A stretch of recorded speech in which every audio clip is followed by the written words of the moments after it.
జమ్మూ కాశ్మీర్ కుల్గాం జిల్లా కటపోర ప్రాంతంలో భద్రతా బలగాలు ఉగ్రవాదులకు మధ్య ఎదురుకాల్పులు జరిగాయి. ఎన్కౌంటర్లో 2 ఉగ్రవాదులను భద్రతా బలగాలు మట్టుపెట్టాయి. మరో 2 తప్పించుకున్నట్లుగా తెలుస్తోంది.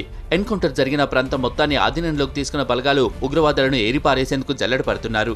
రజౌరి జిల్లా ఎన్ఓసి వెంబడి ఉగ్రవాదులు అమర్చిన ఐఈడీ పేలటంతో ఆర్మీ జవాన్ సహా జవాన్ మృతి చెందాడు.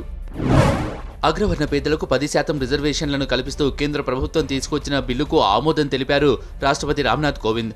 రాష్ట్రపతి ఆమోదంతో భారత ప్రభుత్వం గెజెట్ను విడుదల చేసింది. దీంతో ఈబీసీ రిజర్వేషన్ల చట్టం అమల్లోకి వచ్చింది. ఈ చట్టంతో ప్రభుత్వ ఉద్యోగాలతో పాటు విద్యా సంస్థల్లో అగ్రవర్ణ పేదలకు 10% రిజర్వేషన్ లభించింది. 124వ రాజ్యాంగ సవరణ ద్వారా తీసుకువచ్చిన ఈ బిల్లుకు లోక్సభ, రాజ్యసభలు వెనువెంటనే ఆమోదం తెలిపాయి. అధికార పార్టీ నేతలపై అవినీతి ఆరోపణలు ఉన్నందునే ఆంధ్రప్రదేశ్లో సీబీఐని రాకుండా అడ్డుకున్నారని విమర్శించారు ప్రధాని మోదీ.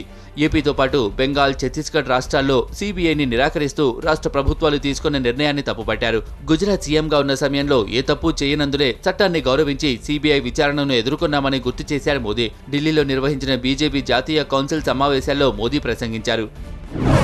బీజేపీ జాతీయ అధ్యక్షుడు అమిత్ షాకు కౌంటర్ ఇచ్చారు సినీ నటుడు ప్రకాష్ రాజ్. 2019 లోక్సభ ఎన్నికలను పానిపట్టు యుద్ధంతో పోల్చడంపై ఫైర్ అయ్యారు. దేశం మీ జాగిరా అంటూ తీవ్ర స్థాయిలో ప్రశ్నించారు. ఇది 1761వ ఏడాది కాదని బదిలిచ్చారు. బీజేపీ నేతలు మరాఠాలు కాదు, దేశ జనాభా ఆఫ్ఘన్ సైన్యం కాదంటూ ట్వీట్ చేశారు ప్రకాష్ రాజ్.